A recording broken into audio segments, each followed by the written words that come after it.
আমি হতচকিত, আমি বিচলিত, আমি লজ্জিত।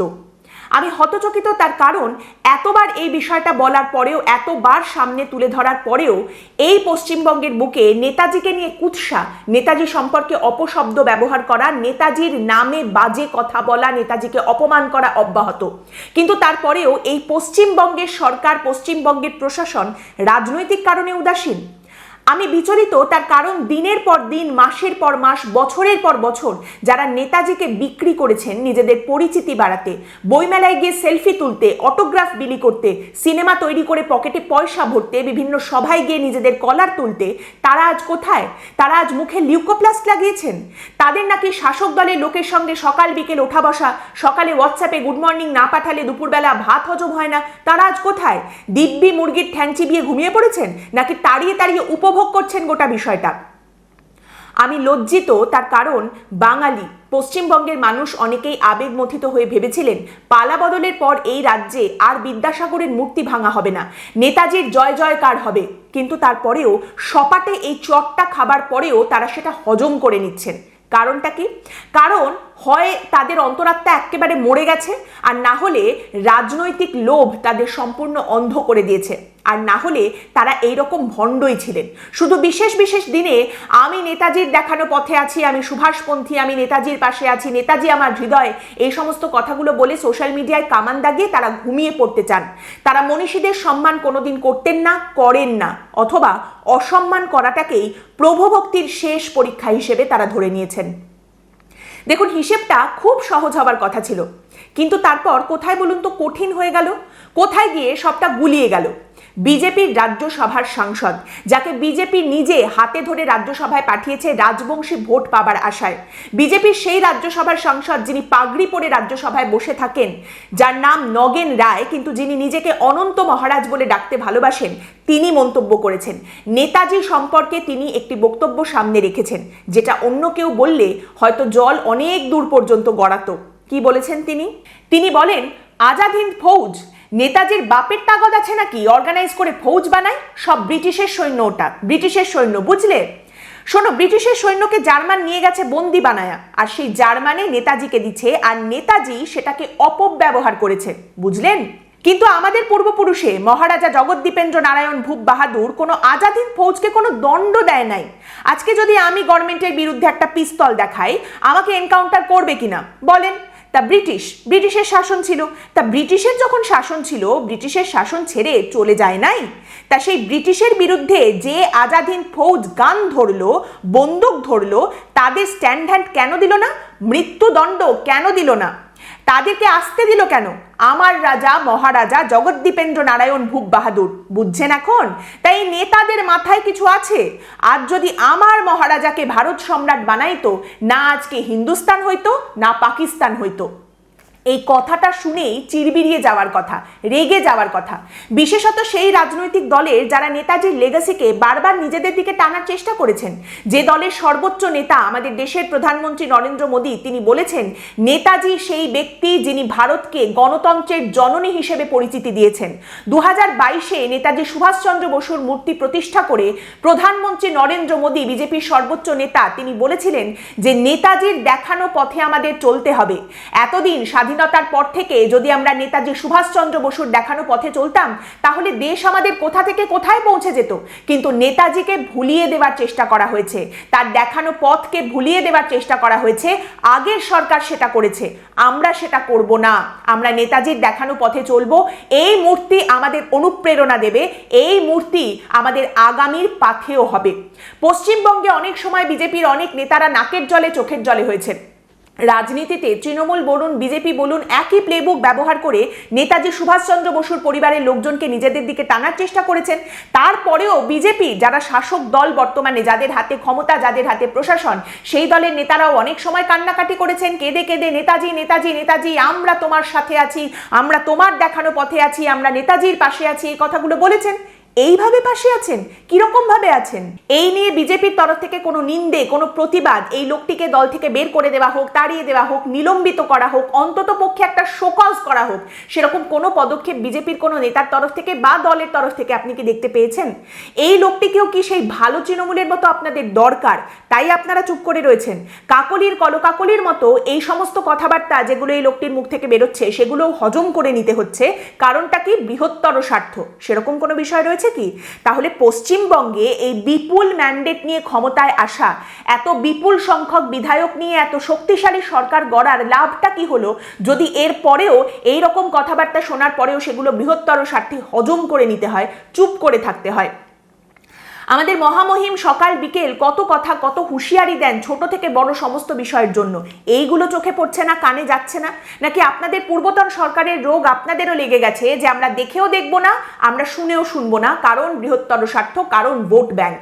পূর্বতন মুখ্যমন্ত্রী আমাদের রাজ্যে তিনি বলতেন, যে গরু দুধ দেয় তার লাথি তো সহ্য করতেই হবে। উত্তরবঙ্গ থেকে ঢেলে বিজেপি ভোট পেয়েছে, উত্তরবঙ্গের প্রচুর প্রচুর লোকজন বিজেপিকে ভোট দিয়েছেন। এই কথা মুখ্যমন্ত্রী থেকে শুরু করে বিজেপির সমস্ত নেতারা এটা স্বীকার করেন, এই কথা সবসময় তারা অ্যাডমিট করেন, তারা বলেন। তাহলে সেখানেও উত্তরবঙ্গের একটি বিশেষ গোষ্ঠী সেই ভোটটাকে বাঁচানোর জন্য, সেই ভোট ব্যাংকটাকে নিজেদের দিকে রাখার জন্য কি আপনারা চুপ করে রয়েছেন?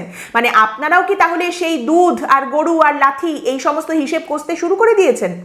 বিষয়টা যদি এরকম হতো যে একজন ব্যক্তি কথাটা বলেছেন, নগেন রায় ওরফে অনন্ত মহারাজ, তিনি বলেছেন এবং তারপর বিষয়টা থেমে গেছে, তাহলে তবু না হয় কিছু বলার মতো থাকতো যে ঠিক আছে একজন বলেছেন, অর্বাচীনের কথা ভেবে আমরা ভুলে যাই। কিন্তু ওই যে আমরা শুনেছি, বাবু যত বলে পারিষদ দলে বলে তার শতগুণ, সেই রকম ভাবে দেখতে পাওয়া যাচ্ছে যিনি নিজেকে মহারাজা বলেন, সেই মহারাজার চেলা চামুন্ডারা সোশ্যাল মিডিয়ায়, সমাজ মাধ্যমে কি ধরনের কুৎসা, কি ধরনের চিৎকার শুরু করেছেন, কিভাবে তারা নেতাজি সুভাষচন্দ্র বসুকে নিয়ে অপশব্দ ব্যবহার করছেন, নেতাজির চরিত্র থেকে শুরু করে তার বীরত্ব, তার দেশপ্রেম, তার মেডেল, সমস্ত কিছু নিয়ে প্রশ্ন করছেন, অপশব্দ কুশব্দ ব্যবহার করে অপমান করা হচ্ছে তাকে, জুতোর মালা পরানো তার ছবি ব্যবহার করে তাকে কিভাবে অপমান করে মাটিতে মিশিয়ে দেওয়ার চেষ্টা করা হচ্ছে। এই সমস্ত কিছু আপনারা কিচ্ছু দেখতেই পাচ্ছেন না, আর এগুলো দেখার পর কোনো প্রতিবাদ করার দরকার আছে বলে আপনাদের মনে হচ্ছে না? বিজেপির নেতারা চিৎকার করে গলার শিরা ফুরিয়ে বলেছেন যে আমাদের দেশ স্বাধীন হয়ে গেছে, এখন আজাদি আজাদি স্লোগান চলবে না, সেসব হলে কিন্তু আমরা দেখে নেব। তাহলে এখন মনে হচ্ছে না দেশ স্বাধীন হয়ে গেছে, তার এত বছর পরে নেতাজিকে নিয়ে এই ধরনের অপমান, এই কুৎসা সহ্য করা যায় না? এখানেও গলার শিরা ফুলিয়ে চিৎকার করে প্রতিবাদ করার দরকার রয়েছে। এখন কোথায় কিসের কুসুমের চিৎকার? এখন তো কিচ্ছু শোনা যাচ্ছে না সেই প্রতিবাদ। ওদিকে আবার সরকার গুন্ডা দমন আইন নিয়ে এসেছেন, সেখানে কি ভেবেছেন আপনারা যে সাংবাদিকদের বাড়িতে পাঠিয়ে দেবো যদি আমাদের দিকে ঝোল টেনে কথা না বলে? এখানে সেসব প্রয়োগের কোনো কথা মনে হচ্ছে না। যে সমস্ত সাংবাদিকেরা বহু বছর ধরে তোজর সারমীয় কথার প্রতিবাদ করে এসেছেন, চিৎকার করে তাদের বিরুদ্ধে কথা বলে এসেছেন, বেশ করেছেন, বলেছেন আরো বেশি করে প্রতিবাদ করা উচিত, তাদের এটা মনে হচ্ছে না যে এটারও একইভাবে প্রতিবাদ করা উচিত, একইভাবে চিৎকার করে এর প্রতিবাদ করে বলা উচিত যে এটা হতে পারে না? চোখে চোখ রেখে এখন কথা বলা যাচ্ছে না? নাকি ডিপ স্টেটের ভয়ে আপনারা চুপ করে আছেন? ডিপ স্টেটের চক্রান্ত আপনাদের আছড়ে ফেলে দিতে পারে সেই ভয়ে চুপ করে আছেন? চোখে চোখ আর রাখা যাচ্ছে না, চোখটা বেঁকে যাচ্ছে? নাকি এখনো ভাবা হচ্ছে যে প্রধানমন্ত্রীর অপমান করেনি তো, প্রধানমন্ত্রীকে কিছু বললে দেখিয়ে দিতাম? আচ্ছা, নেতাজিকে নিয়ে বলেছে, প্রধানমন্ত্রীকে নিয়ে বললে দেখিয়ে দিতাম কিরকম কি ব্যবস্থা নিতে হয় আর কত তাড়াতাড়ি নিতে হয়। শ্রমিক ভট্টাচার্য এখন বুদ্ধিজীবীদের নতুন ফ্লেভার।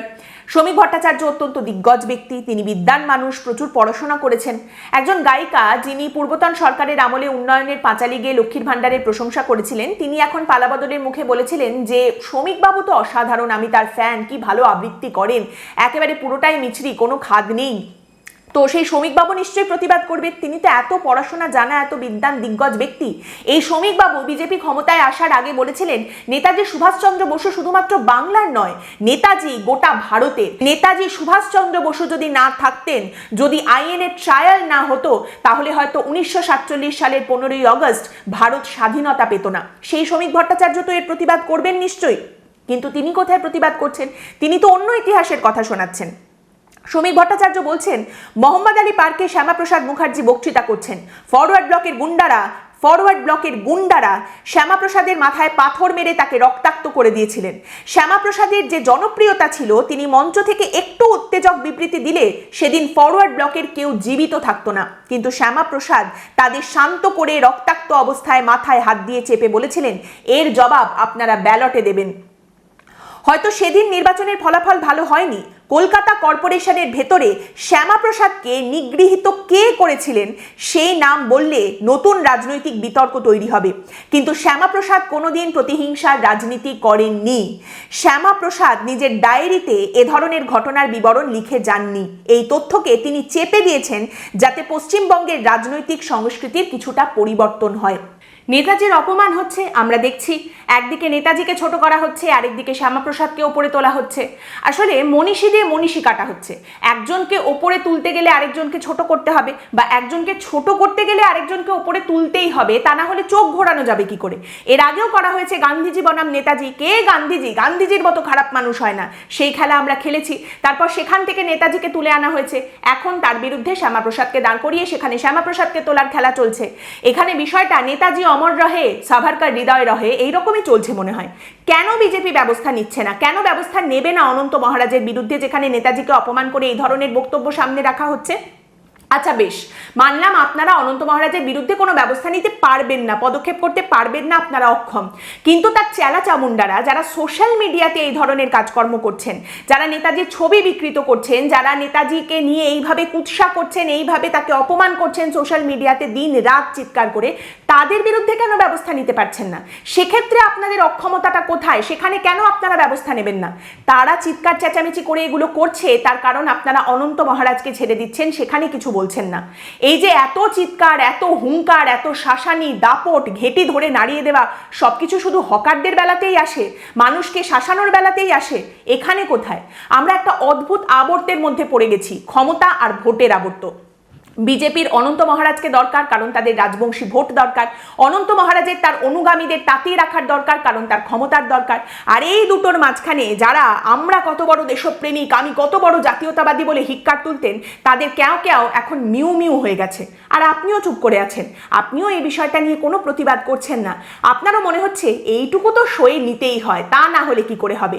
আপনি প্রতিবাদ করছেন না, আপনি এটাকে অন্যায় বলছেন না। কেন বলছেন না? কারণ আপনার মনে হচ্ছে এটা যদি আমি বলি তাহলেই সঙ্গে সঙ্গে ডিপ স্টেট চলে আসবে, আমাকে নড়িয়ে দেবে, সোরস চলে আসবে, কংগ্রেস চলে আসবে, বামেরা জেগে উঠবে, তৃণমূল চলে আসবে, সব কিছু হয়ে যাবে যদি আপনি অন্যায়কে অন্যায় বলেন, যদি আপনি এই অন্যায় প্রতিবাদ করেন। আর সেটা যদি না হয় তাহলে আপনার কেন এটা মনে হচ্ছে না, আপনার কেন গায়ে লাগছে না, কেন খারাপ লাগছে না যে যার ছবিতে আপনি মালা দেন, প্রণাম করেন, যাকে সুভাষচন্দ্র বসু নয় নেতাজি বলে আপনি হৃদয়ে রেখেছেন, তার এই অপমান করা যায় না, এই অপমানটা সহ্য করা যায় না, সইব না। এই কথাটা আপনি কেন বলতে পারছেন না? আপনি কি এখনো এটাই বলবেন যে পৌলমী এই সব তো একটু চলে, এসব তো একটু সহ্য করে নিতেই হয়, বুঝতে হয় এগুলো? আপনি এগুলো বুঝতে পারছেন, তাহলে আমিই বোকা। কিন্তু কি বলুন তো, আপনি চুপ করে থাকতে পারেন, আমি চুপ করার মেয়ে কোনোদিনই ছিলাম না। আসলে আমরা কেউই ছিলাম না, কারণ আমাদের পূর্বসূরিদের নাম মাতঙ্গিনী হাজরা, কল্পনা দত্ত, বীণা দাস, প্রীতিলতা ওয়াদ্দেদার, কমলা দাশগুপ্ত। তাই বলতে তো হবেই, রক্তেই আছে আমাদের। তাহলে এখন আমরা কোথায় জাতি হিসেবে, বাঙালি জাতি হিসেবে আমরা কোথায়? নেতাজিকে ভালোবাসা একজন বাঙালি হিসেবে আমরা কোথায়? অন্যায়ের প্রতিবাদ করার ক্ষেত্রে আমরা এখন কোথায়? এখন কি আমরা তাদের মুখাপেক্ষী হয়ে থাকবো যারা বই লিখেছেন এতদিন, সহজ ফর্মুলায় ফেলে দিয়েছেন সবকিছু? একদিকে গান্ধীজি আর নেহেরুকে ছোট করেছেন, আরেকদিকে নেতাজিকে বড় করে নেতাজি নেতাজি করে চিৎকার করে সবকিছু বানিয়েছেন, আর তারপর এখন পাশের গলি দিয়ে পালিয়ে যাচ্ছেন। আমরা কি তাদের দিকে তাকিয়ে বসে থাকবো? নাকি আমরা সেই বাঙালি যারা অন্যায়কে অন্যায় বলতে পারছি না, কারণ আমাদের ভয় হচ্ছে এত বিপুল ম্যান্ডেট নিয়ে ক্ষমতায় আসা একটা শক্তিশালী এত সরকার এই রাজ্যের, সে টলে যাবে। এই সরকার এত দুর্বল যে অন্যায়কে অন্যায় বললে টলে যাবে, সেটা মনে করছি আমরা? নাকি আমরা আসলে একেবারে বোকার হদ্দ, কারণ আমরা অন্ধের জগতে চশমা বিক্রি করতে বেরিয়েছি আর ন্যাড়ার জগতে চিরুনি?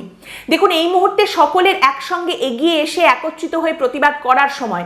যারা নেতাজিকে ভালোবাসেন, ভক্তি করেন, বেশি ভালোবাসা ভক্তিরও দরকার নেই, কারণ বেশি ভক্তি চোরের লক্ষণ, অন্তত যারা এটুকু বোঝেন যে অপমান করা হচ্ছে, যারা বুঝতে পারছেন যে বাঙালির মধ্যে একটা বিভেদের বীজ পোঁতার চেষ্টা করা হচ্ছে, তাদের প্রতিবাদ করার কথা। অবশ্য তাদেরও এখন শুনতে হচ্ছে যে আপনি নেতাজিকে কতটা ভালোবাসেন, ভালো যে বাসেন তার প্রমাণ কোথায়?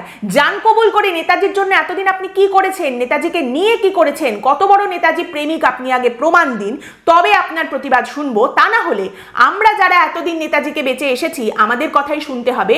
আপনি তল্পিবাহক, আপনি চুপ করে বসে পড়ুন। এখানেও আমি তুমি কে ক্ষীর খাবে সেই চলছে, কাঁকড়ার গল্পটা এখানেও রয়েছে। কিন্তু তারপরেও এই অন্যায়ের বিরুদ্ধে কথা বলার দরকার রয়েছে।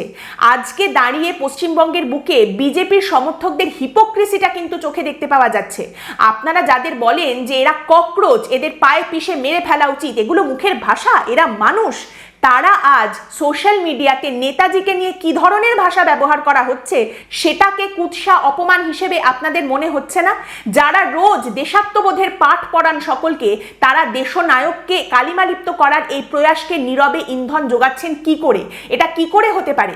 যাদের বিশেষ বিশেষ দিনে নেতাজিকে মনে পড়ে, বাঙালির আবেগকে বিক্রি করার জন্য, নিজেদের বই, সিনেমা, নিজেদের কাজ বিক্রি করার জন্য, তারা কিন্তু বেআব্রু হচ্ছেন।